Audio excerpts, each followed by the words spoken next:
नमस्कार मित्रांनो, तुमचं स्वागत आहे मराठी ट्रेडर ईश्वरमध्ये. मित्रांनो, आज आपण काय बघणार आहे की जे काही गोल्ड आहे 100 USD मध्ये जे काही गोल्ड आहे, मग आपण त्याला अनालिसिस करते की गोल्ड इथं देईल का बा. आणि 100% आपलं एक अनालिसिस मध्ये काय म्हणू शकता किंवा गोल्ड मध्ये पण तुम्ही एक ट्रेड घेऊ शकता असं माझं म्हणणं आहे. कारण की का 4 hour टाइम फ्रेमवर माझं अनालिसिस असं म्हणतोय की म्हणजे absorb- म्हणजे एक ह्या लेवल 3444च्या लेवल पासून मार्केट एक 500 पॉईंट खाली पडलेलं आहे. ओके, 500 पॉईंट खाली पडलेलं आहे ना, तर इथनं कुठतरी मला वाटतं की थोडासा एक पुल बॅक येऊ शकतो. समजा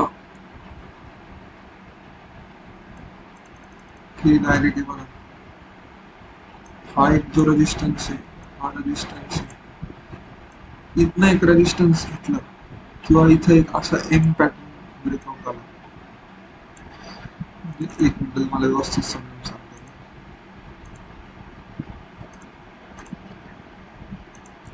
म्हणजे जे गोल्ड आहे ना, तर ते एक बुलिश स्ट्रक्चर फॉलो करतं आता असं मला वाटतं. म्हणजे असं माझं प्रिडिक्शन आहे.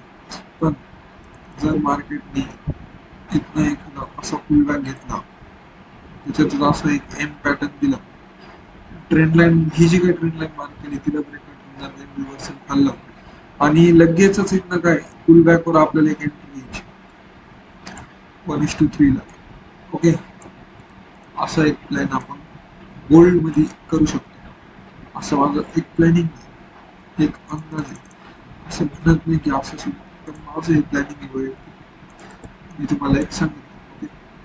ओके, कसं आहे की 1 hour वर गेलो आपण, समजा 1 hour आहे ना, एक लेवलला लिक्विडिटी ग्रॅप पण झालेली आहे. ही जी काही लेवल आहे तिला एक लिक्विडिटी ग्रॅप झालेली आहे. तुम्हाला दिसेल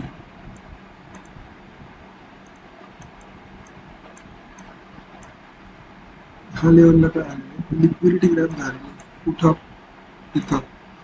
त्या लिक्विडिटी ग्रॅप नंतर चांगला मूव्ह पण आलेला आहे. इथे लिक्विडिटी ग्रॅप एक मूव्ह चांगला येते. तर माझं म्हणणं काय आहे की थोडासा पुढे करायला आपण मध्ये घेऊ शकतो. कृषी ट्रीटमेंट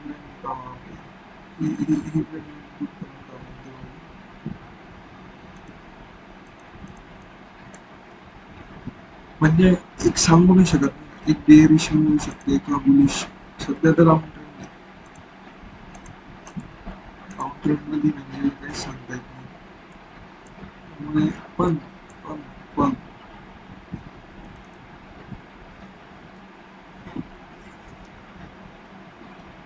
याचा जर डायरेक्ट ब्रेकआउट झाला इकडं, असं थोडं अवघड रिटेस्ट झाली तेव्हा आपल्याला सेल साईड क्वांटिटी ऍड करावी लागेल. सेल साईड डायरेक्ट ब्रेकआउट म्हणजे ट्रॅप.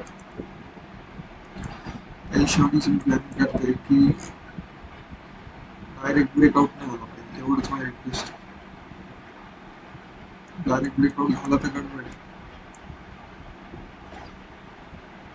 कारण की मला support support support marketing skill जबरदस्त आहे.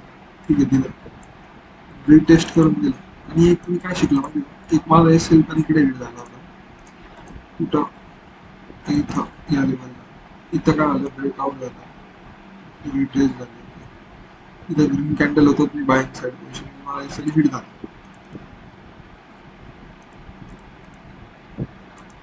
लेट्स सी आता काय पोझिशन काय नाही. डाऊन ट्रेंड मध्ये बाय साईड जायचं नाही आपल्याला, ते एक शिकलो मी. आणि मित्रांनो, मी काय टेन्शन घेत नाही. एस एल हिट झाला, part of the game. S L hit झाल्याच काही टेन्शन माझ्या पण नाही. आणि ज्याचे एस एल हिट होत नाही तो शिकणार नाही, मग तो तर बाई ऑपरेटर्सच्या पुढचा. कारण की ऑपरेटर्सचे सुद्धा एस एल हिट होतं, आपण तर लांबच राहिलो. मित्रांनो, हे बघा, इथनं जर का पुलबॅक घेतला, इथनं पुलबॅक घेतला, चांगला एम पॅटर्न ब्रेकआउट दिला, इथनं लिक्विडिटी ग्रॅप केली, तर अपसाइड मूव आपण प्लॅन करू शकतो.